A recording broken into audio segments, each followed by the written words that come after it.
পেঁয়াজটা পেস্টটা করে নিলাম, সাথে দিয়েছি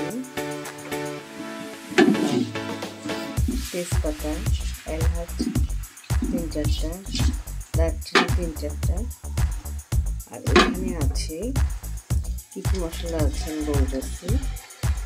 এখানে আছে পেঁয়াজ বাটা, আদা রসুন বাটা,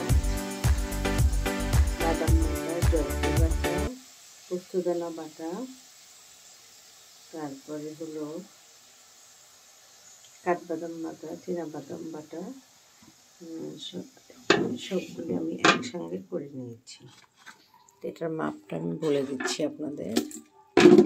দেখুন, ঢেলে দিলাম, লবণ দিয়েছি পরিমাণ মতো। বেরেস্তাটা লাল হয়ে নিচে দেখে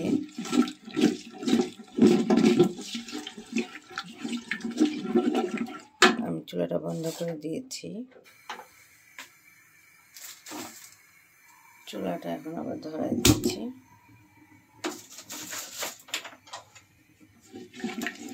তো এখানে আমি আদা রসুনের মাপ, সব মশলার মাপটা এমনভাবে দিয়েছি, যেমন আদা রসুন একটা মুরগিতে আমি 1 চামচ দিই, সেই হিসাবে 3টা মুরগিতে 3-4 চামচ রসুন বাটা, আদা বাটা, পেঁয়াজ বাটা, বাদাম বাটা সবগুলি একই মাপে করা হচ্ছে।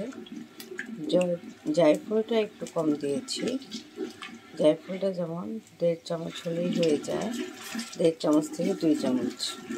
জায়ফলটা কিন্তু বেশি হলে আবার একটু গন্ধ করবে, এই জন্য এটা একটু সাবধানে দিতে হয়। তো সবগুলি মশলা আমি এখন ভালো করে কষাই নেব, মশলার যেন কোনো কাঁচা গন্ধ না করে। তারপরে মুরগিটা দেব।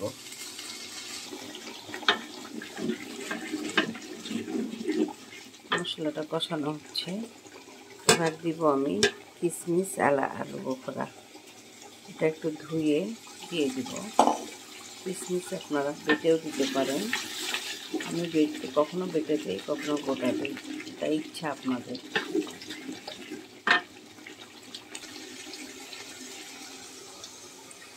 কিশমিশগুলি দিয়ে দিচ্ছি, কিশমিশ আর আলু বোখরা দিয়ে দিচ্ছি। একটু ধুয়ে নিয়েছি।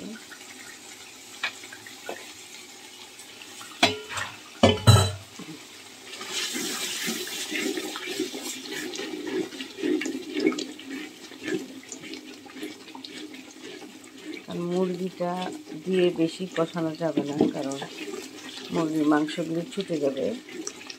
এই জন্য মশলা ভালো করে কষায় তারপরে মুরগি দিব আমরা। আর মুরগিটা বেশি নাড়বো না, হাঁড়িটাকে ঘুরিয়ে ঘুরিয়ে মুরগিটাকে উল্টাবো।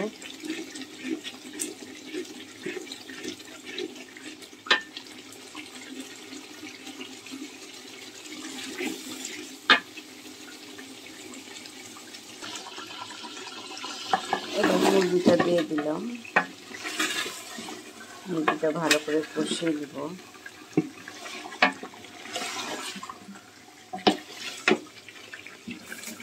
কিছু কাঁচামরিচ দিব, কিছু কাঁচামরিচ দিয়ে দিলাম। আর দিচ্ছি এখানে টক দই 1 কাপ আর মিষ্টি দই 1/2 কাপ। এটাকে ভালো করে এভাবে ফুটিয়ে নেব। দেখুন, এটাকে দিয়ে দেব। আর দইটা সবসময় পরেই দিবেন, কারণ মশলাটা কষানো হওয়ার পরে আগে দিলে দইটা মশলাগুলি লেগে যাবে, পুড়ে যায় তাড়াতাড়ি। এই জন্য দই বা দুধ একটু পরে দিতে হয়।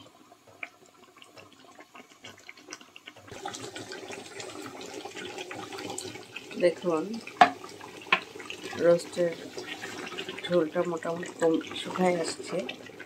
আমি এখন দুধ দিব, গুঁড়া দুধ 1/2 কাপ পানির সাথে মিলিয়ে গুলাইয়ে দেব। নামানোর আগে দুধটা দিতে হয়, কারণ আগে দিলে পুড়ে যাবে, লেগে যাবে। রোস্ট বেশি কাঠিতে নাড়াও যাবে না, হাঁড়িটাকে এভাবে ঘুরাইতে হবে, 2 হাত দিয়ে ঘুরাইতে হবে। যেহেতু এক হাতে আমার মোবাইল, এভাবে ঘুরাইতে পারছি না।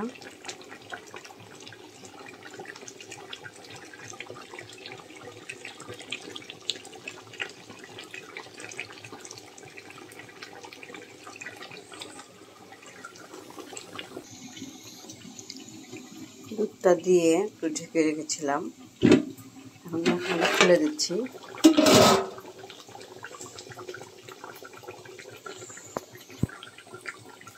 প্রচুর ধোয়া।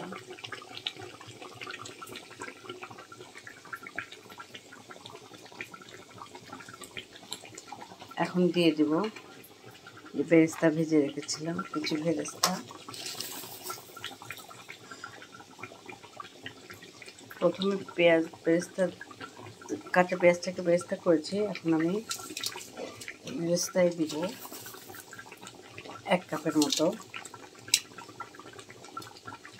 কারণ রোস্টটা বেরেস্তা ফ্লেভারে আরও টেস্ট বাড়ায়। আর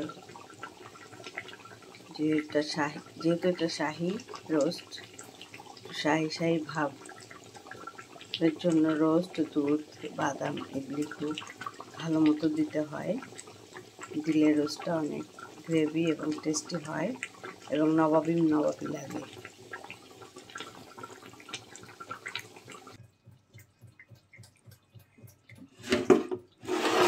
আমার রোস্টটা হয়ে গেছে, চুলাটা বন্ধ করে দিয়েছি। এখন গরম আবার ঢেকে দেব। রোস্টের ঝোল একদম মাখা মাখা থাকবে, বেশি ঝোল থাকবে না, এদিকটাও খেয়াল রাখতে হবে।